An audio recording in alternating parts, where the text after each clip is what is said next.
எங்க அம்மா எல்லாம் என்ன திட்டுனா கம்முன்னு இருப்பேன், நான் சாப்பிட மாட்டேன். எங்க அம்மா கூப்பிடாத,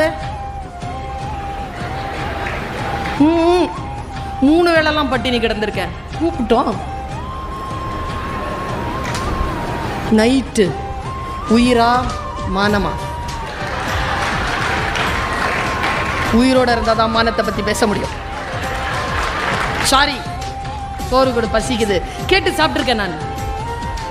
எங்க அம்மா எடுத்து வச்சிருக்கோம், வந்தா சாரி கேட்டா சாப்பிட மாட்டேன்னா சாப்பிடல, பசிச்சா சாப்பிடும். இப்படி வளர்த்தாங்க. ஏன் தெரியுமா? எங்க அம்மாவுக்கு 5 பேர், 1 செத்தா 1, எனக்கு இருக்கிறது 1 நான் எப்படி விடுறது? அதை பொத்தி பொத்தி பாதுகாத்து பாதுகாத்து பாதுகாத்து குழந்தைகள் கிட்ட பெரிய விஷயத்தை சொல்லி தரேன். பெரிய விஷயம் எது என்றால், குழந்தைகளிடத்தில் கனெக்டடா இருங்க, கான்டாக்ட்ல இருக்காதீங்க.